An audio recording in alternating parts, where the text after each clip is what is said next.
Hello, this is Arthur Malman, your host for this session of GGG Insights.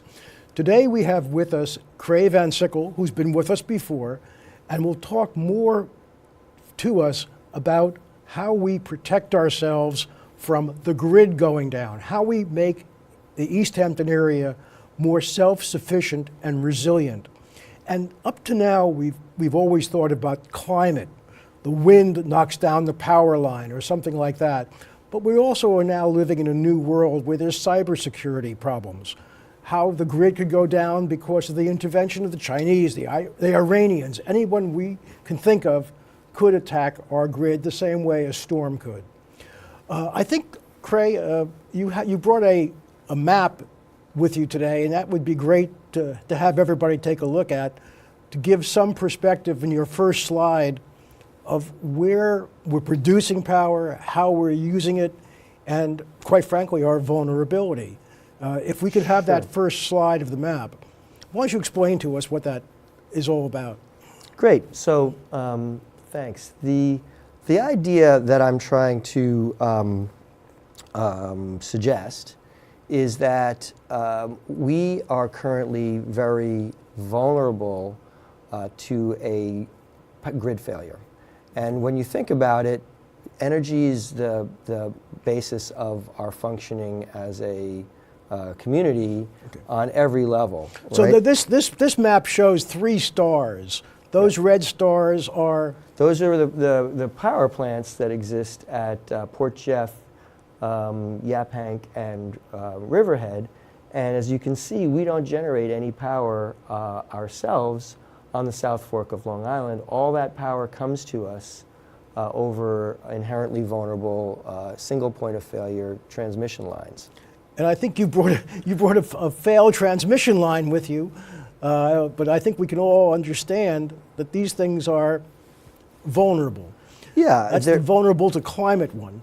That's correct. That's a situation where obviously that was impacted by some sort of storm. Yeah, but the more insidious one is the North Koreans, the Chinese, the Iranians do some little gimmick, and all of a sudden our power grid fails. Right. And we're sitting with no power, and we're obviously not going to be the first group that the government worries about, sparsely populated vacation area.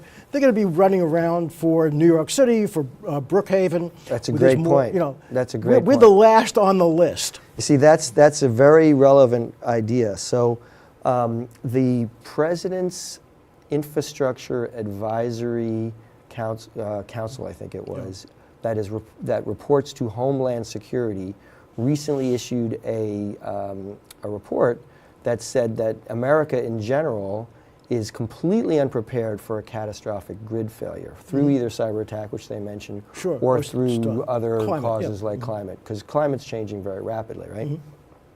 Which is exactly the point that I've been trying to bring to people's attention out here.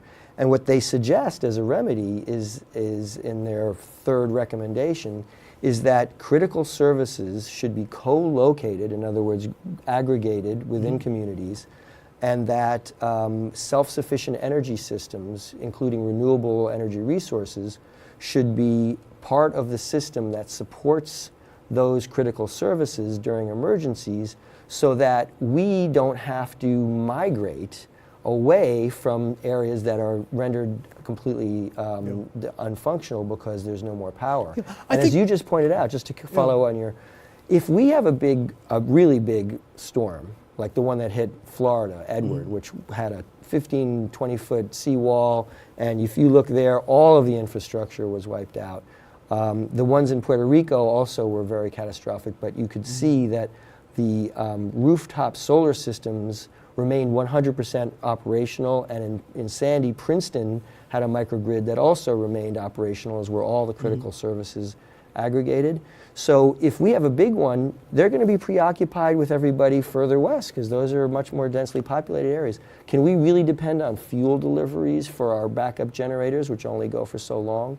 These self-sufficient energy systems that I'm describing are a combination of solar panels that are renewable, the fuel comes from the sun, and battery storage. And even though they don't function during emergencies to provide all of the power that you need, They function to provide the basic necessities that you need to be able to Yeah. continue to. Let's talk to about do emergency solar and services. batteries, because I think everybody understands that you can put solar on your roof, that'll take care of your house.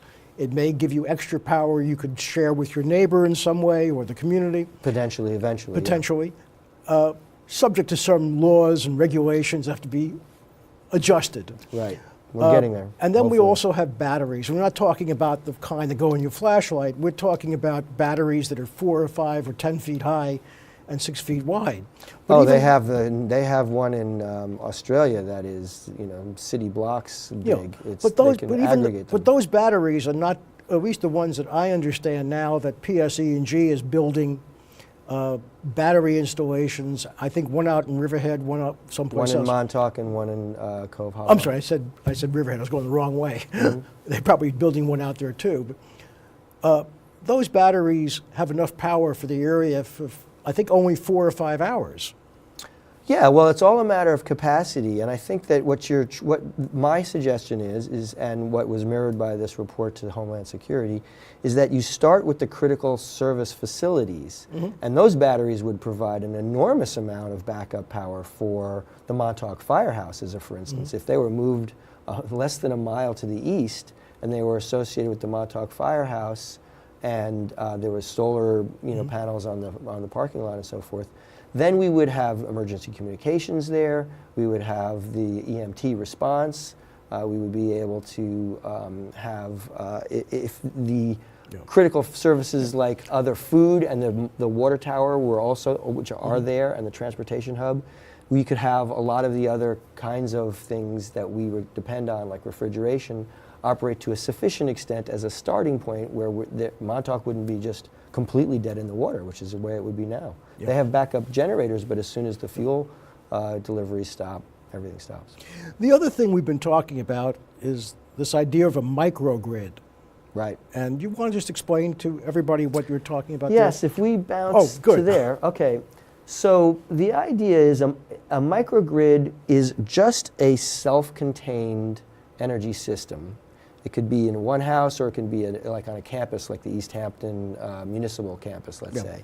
But the And by the way, main point is- that's, I want to stop you right there, because I think it's easier for people to visualize a microgrid connecting the various buildings in the East Hampton town campus, where we have police, we have the we have all the government operations, and this may sound funny. There are no public roads that intersect, which gives relief from some regulatory problems, which we could get into at a later date. But the reality is, let's talk about, when we're talking about a microgrid, establishing one with the various buildings, police, governmental units, the clerk's office, the permitting departments, all those things that are in the town of East Hampton campus, because it's easy for people to visualize that. Well, I think that's a good place, but frankly, I would say that's the second Yeah, you want to start level. at the firehouse. The first level is very simply in one building, and you might call that a nanogrid, right? A microgrid is more like what Yeah, I would okay. say is generally known where you are on a campus, like what you're describing. But just from a simple standpoint, microgrid is something. Let's take a physical example. Yes, The well, ba- I actually have a slide up there, but I was going to just describe the system, the way it operates, sure, and then okay. we'll go to the Okay. slide of the living and breathing example. Okay. So all you're talking about is a system where it has a generation source, it has a way, like a power source, okay? And in the existing grid, it's the power plants, and then you have a way of getting the power to the facilities that need it, or the devices that need it. And Those are the devices, high voltage transmission lines that blow down in the wind. Exactly. Or are interrupted by the guy in the eye shade in Tehran or Baghdad or someplace where right. he's trying to. Which you don't have to be a conspiracy theorist to believe is probably it's gonna happen. likely. So the existing grid has the energy source, a delivery system, and then the demand or loads where they use it. The microgrid is just a small replication of that, where you have a local source of energy. The battery and smart energy software is how you manage getting the power to the building when you need it. For instance, if in the evening after the sun has shined, after the sun has set, excuse me, the batteries will store the energy that was gotten from the sun during the day and then dispatch it to the building at night. So that's why you need a system that gives you the energy when and where you need it. We were talking about my pet project, which is the East Hampton Town Campus, as the as a microgrid starting point. And you said, let's even start with a smaller one. A small right. one, and the best small one I can think of is the one right here in the village of East Hampton. It's the Village Fire Department, which is also the Emergency Services Building. Exactly. Which also has the communications hub. Correct. Where all the 911 calls go in Correct. from the town, the village, and the every reality house. is you need to have not just one of these. You need to have, every firehouse should have this, right? And then some of the health providing services should have this. Well, the Amagansett Firehouse is way ahead of us. They have solar panels. They have a correct. They have a windmill up there, That's right. wind turbine. All you need to do is add the batteries and the smart energy management software. So to go back to that slide real quick, so what happens is that the two systems work in tandem when everything is working properly. The grid is functioning properly. If you could go to the next slide, perhaps. And what the system that the microgrid is doing when everything's working properly is that the energy that you're getting from the solar panel is replacing the energy that you would otherwise get that's dirty from the power grid. Okay? So in that way, you're reducing the causes of emissions which are causing climate change in the first place. So when everything's working properly, you're depending more on your solar panels and your wind farm. To some greater or lesser extent, however big the size of it is relative to what and your your batteries. Your batteries will just shift it to when you need it, right? They provide it when you need it. Whereas the solar sun shines when the sun shines, so it generates energy then, but you need energy when you need it. So the batteries on a rainy day, when it's dark outside, then you're using normal grid power. Or now, battery now let's say something something happens. Right. If you could show our next slide. Next slide. Which is when things don't go right. Right. So when you are in an emergency, either because the cyber attack has hit you or because the wind has blown down those power lines and you're not able to get the fossil fuel, then these systems are able to do what's called islanding themselves, where they operate independently. That's because they have their own self-supplying energy source and a way of getting energy when you need it. And that deals with the impacts of the climate changing conditions when we face emergencies. So these systems do double duty. They both address the source and the causes of the temperature rise, and they address dealing with preparing for the impacts, and they build resilience into the system. There's a host of other benefits as well. They are local assets invested in the community. And so it's sort of like buying a house instead of renting a house. Instead of spending our money and paying it to, up island to outside sources, we invest in these systems. If you are appropriate for solar, then you save a considerable amount of money by investing in these systems. They create local jobs because they're local, small, a lot of distributed numbers of systems. And they also end up preparing for the grid for more of these solar systems, because the grid gets a little unstable at the very fringes. If too many little generation sources of solar starts to get plugged into it, it starts to destabilize it. But then, tying into your previous guest, Tom Gerloff's conversation, they also help to deal with the peak power issues, which is what deep water wind was brought in initially to try to satisfy, because the batteries can be called upon to engage when those very high periods of peak summer demand are happening. Instead of drawing the power from more infrastructure and more fossil fuel capacity, they just use the energy that was stored in the batteries. Let's go back to my easily visualized microgrid, which is the town of East Hampton campus. Okay?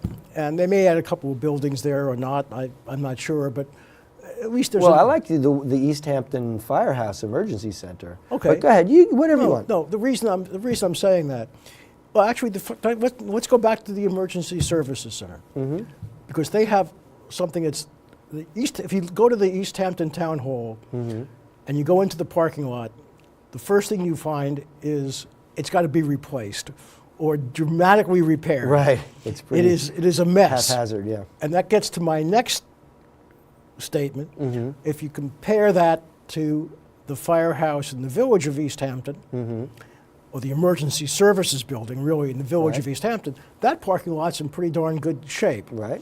So the first thing that comes to mind is you build canopies over that parking lot Correct. and put in solar panels. Right. It has two benefits. It generates solar energy, Which is huge. keeps the cars underneath it cooler, Correct. and then has one disadvantage, and that is if you're trying to plow that parking lot, it is now one hell of a challenge to get around all those solar poles. Yeah. But probably you true. can live with that. You can live with some You of gotta, these things. you Got to be either want creative. The downfall of Western civilization or more plowing. More plowing, problems. more expensive plowing. So I guess my question on each of these, the town hall and the emergency services building in East Hampton, Mm-hmm. is how do we get from here to step one? And step one seems to be what regulations are there that prevent us from doing this? And it seems to me that since the emergency services building is one little self-contained area with its own parking lot, you're not crossing any public roads. All you're doing is you're generating power 50 feet from where it's needed. On your same property. On your same property. Exactly. And someplace there you can build in a battery or two. Oh yeah, those And- batteries tend to go in shipping containers, and they tend to be put in parking lots, which in Okay. many parts of the world are underutilized real estate. Out here, of course, every inch of everything Yeah. is dear, but still, given the benefits, for not that much physical space, you can put a lot of battery capacity. So we should meet with the mayor of East Hampton and the trustees and say, look, why can't we be the leader in using clean energy in our village, which is the goal that everybody talks about, Correct. but nobody seems to be doing anything about? Well, they're doing a lot of stuff. They've been going out with the peak savers, Sure. which is a demand reducing the amount that we use. They've been promoting solar through Solarize, and they've been doing Green Homes has been doing energy audits. So they've been doing a lot, but this is clearly the next step, and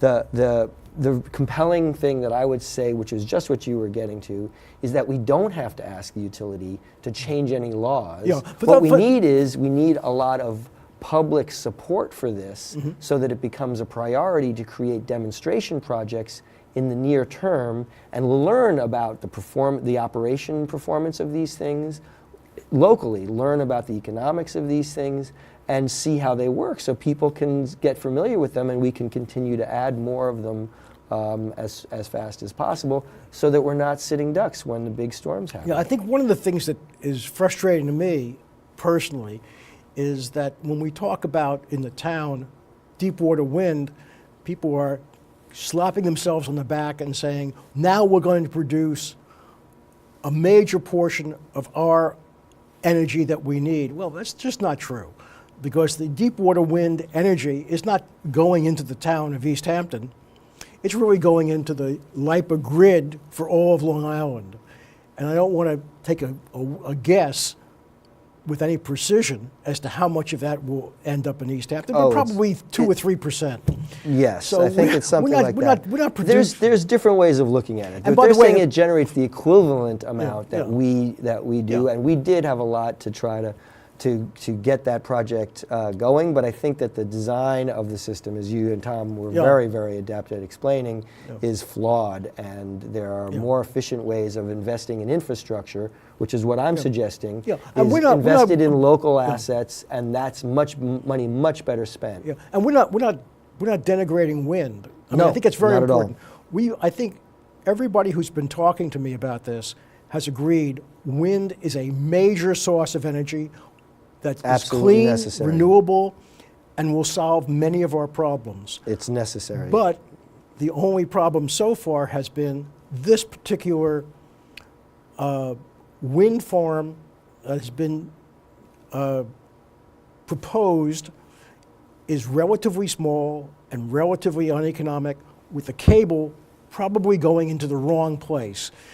Forget whether it's Hither Hills or it's Wainscott, or it really should go much further up island where they have the physical in-place plant to absorb massive amounts of energy from time to time, because the wind doesn't always blow. But we can get back to that. But let's stay with this idea now of actually not congratulating ourselves for the wind energy that's being produced offshore in really under the jurisdiction of Massachusetts, not New York even, and focus on how do we take steps to really implement demonstration projects at the East Hampton Village Emergency Services Building and the town of East Hampton town campus. I'd say all of the, Montauk in particular is very vulnerable, right? They're going to get physically cut off when Napeague watches over. All of these places, we're not going to strand Amagansett in place of. So we need, and Southampton should have them too. Okay, but where do we start? Is what where do we start? Everybody talks. Everybody has the picture. The picture has 12 different ways of saving energy, and so forth and so on. But you got to take the first step. I think that what we need. So I've started a petition and a campaign basically called Our Power, and it's you can go to it by going to ourpower.energy on the web, and there's a video that sort of wraps up what we're all talking about in terms of how we're investing. LIPA currently has plans to invest in more power lines that are going to bring more dirty power into our community. Essentially, they're doing it to balance to do the peak power. We have an advertising statement here now. Yeah. And this is, I don't make any, this is, I'm just a guy who has identified this with Tom and with others, that this is a smart thing to do. I think we're pretty lucky to have you devoting most of your waking hours to this stuff, Krae. Well, I appreciate it. What do you get? You get nothing actually out of this, except psychic satisfaction. Well, I get, because I have children and I have grandchildren that will be coming eventually. I don't have grandchildren yet. Okay. Well, I've got grandchildren. So my grandchildren, I got 8 grandchildren ready to take you up on this. They should all point to that. Right. And so that shows videos which explain what I'm talking about. Can we get that slide up again, by the way? The recommendations and the campaign could not be more in sync with this recommendation that came from the President's Infrastructure Advisory Council. That was a recent report to Homeland Security. So it's got tremendous credibility at this point as a vital thing for our nation and for our local community. And our local community is the poster child of a vulnerable place that sticks out, subject to storms and so forth. So what I'm trying to do is there's a petition associated with this site as well, and the petition will demonstrate, it's aimed at two parties.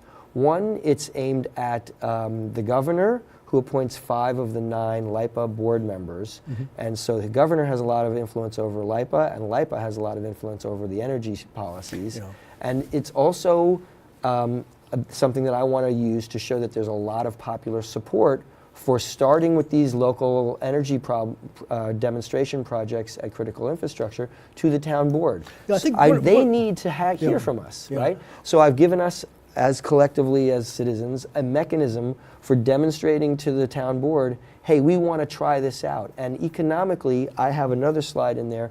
This is being done in a lot of other places. There's a firehouse in Fremont, California that has a living, breathing system. Well, we're going to invite you back in January, because we have a program already scheduled with Peter von Skoyak. Great. And Peter's for this stuff, by the way. Peter's for this, and I think it would be helpful for us to have one or two other shows on this.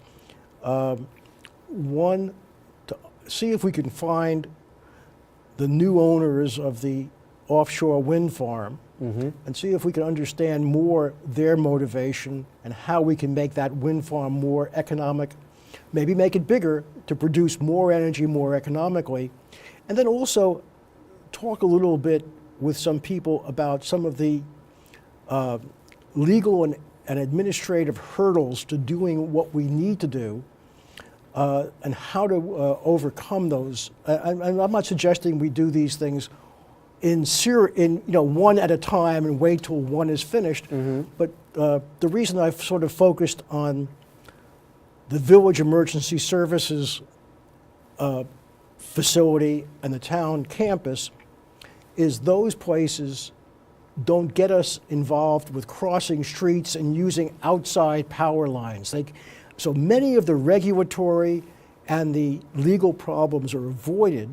And I'm not as familiar as you are with the Montauk firehouse, but that's obviously another facility. It's a great place because it's got the community center, which is the Montauk Playhouse, which would be a shelter. It's got the Suffolk County Water Authority tower there, so the pumping stations to keep water flowing, which is one of the vital services. They've got a big residential facility, the Montauk Manor, adjacent to it, and it's the terminus of the Long Island Railroad, so it could be a transportation hub. But that's just an example. Amagansett Firehouse is well located within the community as well. The East Hampton one is located. And we obviously are not, we need to start demonstration projects somewhere. I'd say 3 would be the first inroad, and then Southampton should do it, just to get it going. But ultimately, we want to have enough of these facilities so that if and when, because it's really only not if, it's a question of when. It's a question of when, then we have the basic underpinning of a functioning community. Krae, thank you for waking us up, I appreciate it. We hope to get more of this. Thank you for having me on. Yeah.